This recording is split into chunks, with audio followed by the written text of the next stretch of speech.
So I've recently moved into this new place and the walls of this unit is looking fairly plain. It's this weird yellow color, and so I wanted to do some nice posters for this. So I don't know if you guys know what I'm talking about, but these super clean city street posters was what I was looking for. So naturally I took a look online and holy goodness, I did not expect them to cost as much because I'm trying to do 3 of these on my wall and they would easily run me over, you know, hundreds of dollars. So naturally I figured out a way to do this by myself, and I was able to get 3 of these posters up on my wall for, I would say, about like $13, which is pretty good. So let's get right into it.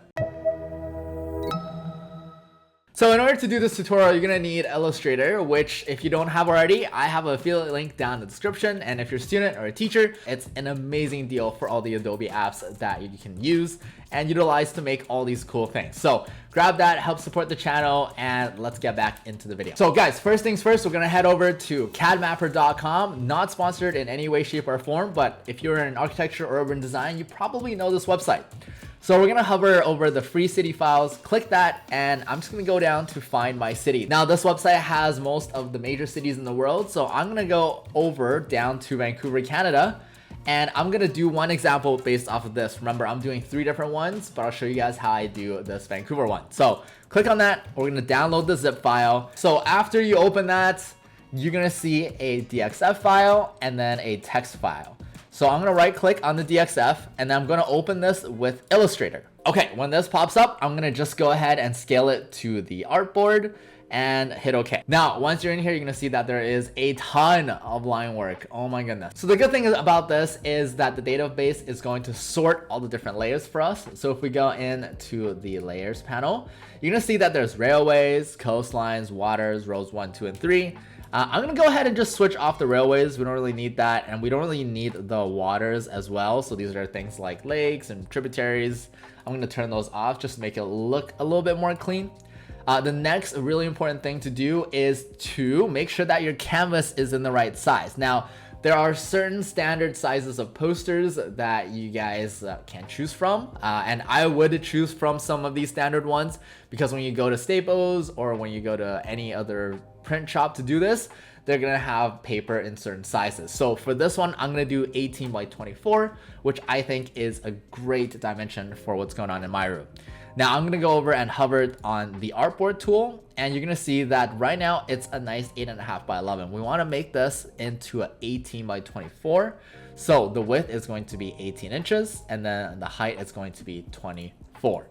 The next step is probably one of the most important, and we're going to drag out a frame. Now, not just any frame, we're gonna hover over the rectangle tool. Then we're going to make a new layer over here and just draw a rectangle that's exactly the same size as the actual artboard itself. And then we're gonna go ahead and just shrink this to an area that we wanna clip for our actual posters. To do this, I'm gonna select my rectangle and I'm going to hold Shift and Alt, and that's just going to scale it proportionally from the middle, which is what we want. And then I'm going to zoom in and just make sure that I want it clipped to where I actually want the frame to be. So this is our 18 by 24 frame. We just have to adjust the size so that it is exactly where I want it. Okay, great. So once you have something like this, what we're going to do is select the rectangle and just drag it, copy drag it actually, into each one of these layers that are still not hidden. So by hitting the Alt key, I can drag this into the coastline layer. I can do the same thing into the road 1, same thing into the road 2, and same thing into road 3. And now all we have to do is select everything in our coastline layer, right click, make clipping mask. So it's gonna clip everything that is not in here away. So now that we have that, we're going to select everything and just drag it out to the exact same size as our frame.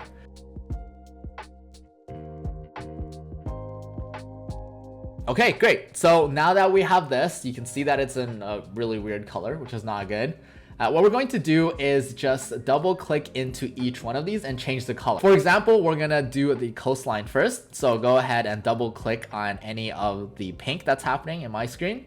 And then just select everything by clicking on the right side of the layer here. And then we're just gonna make this into a nice black stroke. So going on the top there, changing that to black. And I'm also gonna change this to something like a point. Oh, not that one. And then we're gonna change the thickness to something like a 0.4. And then we're going to hit escape to exit out of that group. So you can see that our coastline is nice and thick. And I'm gonna do the same thing for all 3 of the other layers.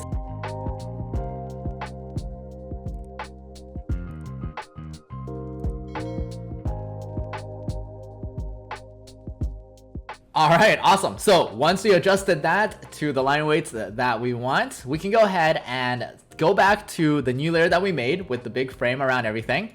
Select that path, and we're going to just turn this into a nice white border. So I'm going to select white here. Make sure that the stroke is our white border and then the fill is nothing. And then we're just gonna increase this to something a lot larger to make a nice white border around everything. I'm gonna try to use 40 here.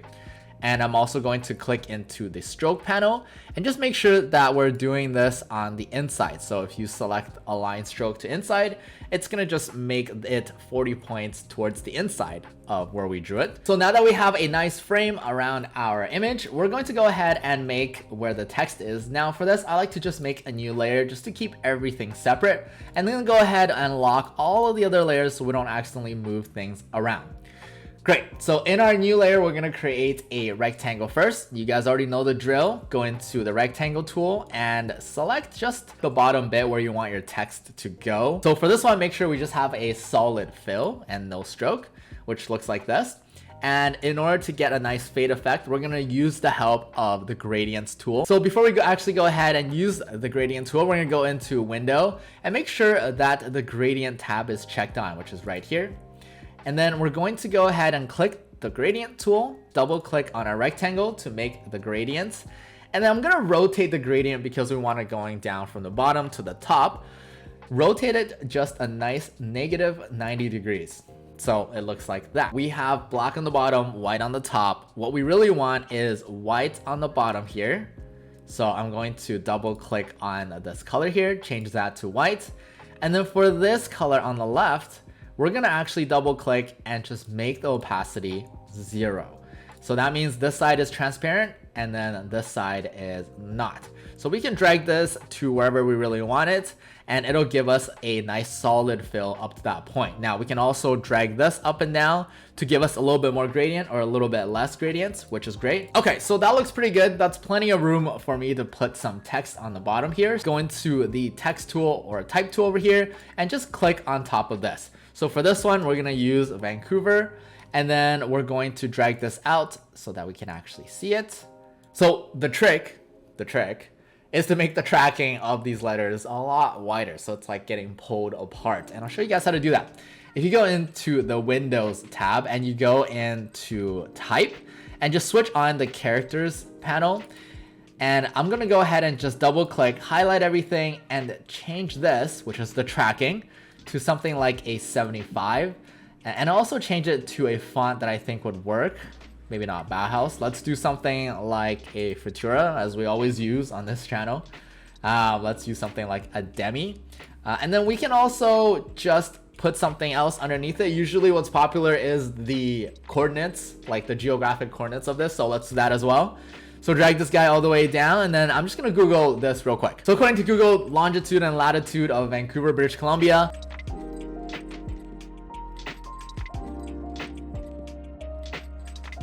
Now, some of you guys might have this, some of you guys might not on the top here, but if you don't have this, it's under window and then you just click align. What I'm gonna do is go under this selection and then make sure it's aligned to artboard. And then we're just gonna click the center align, horizontal align center. Boom, exactly at the center of the page. And there you go. So that's all you need to do to create a poster like this. All you have to do is file, export, and I like to export these as PDFs, so you can also do something like a save as, and you would just save this as an Adobe PDF. And next thing you would do is just take this to print. Okay, so guys, I went a little bit extra and changed the name of the place into just these characters that I thought were cool. And then underneath them, I have places in each one of these cities that means a lot to me. So this is what I wanna do. imagine this with me. Close your eyes. I want to have all 3 of these guys in my room and have them 3 inches apart, and I'm going to have a nice brush stroke over all 3 of these that link up all these places that are important to me on the map. So let's go ahead and do that as well. First, I'm going to make sure that each one of these are 3 inches apart, and it's important that you do this step first before you draw anything over these 3, because then it'll look all wonky when you actually put it together. And in order to do that, I'm going to create another rectangle tool. This is like the 4th time we've done this. But go ahead and just drag it out however much you need. And then on the top here, you can see that there is a width and a height. So we're going to go ahead and just make this nice 3 inches. And then put this in between the actual artboards, somewhere like that.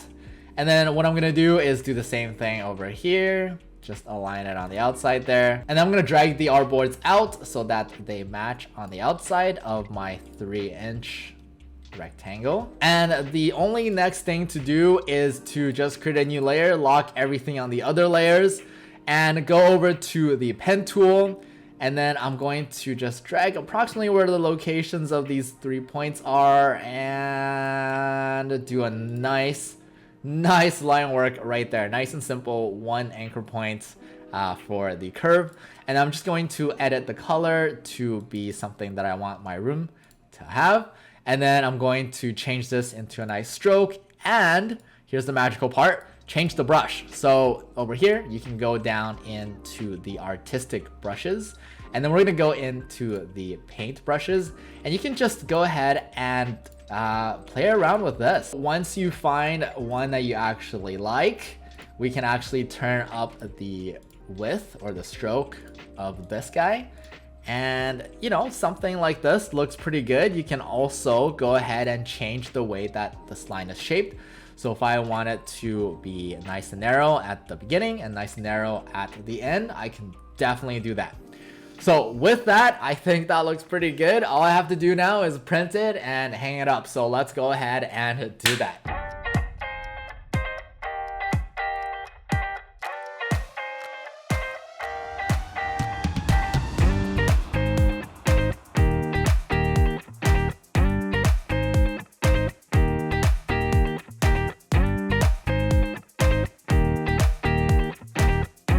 Okay, everybody, so it's up. What do you guys think? Did it add a lot to my room? Should I have done a different color?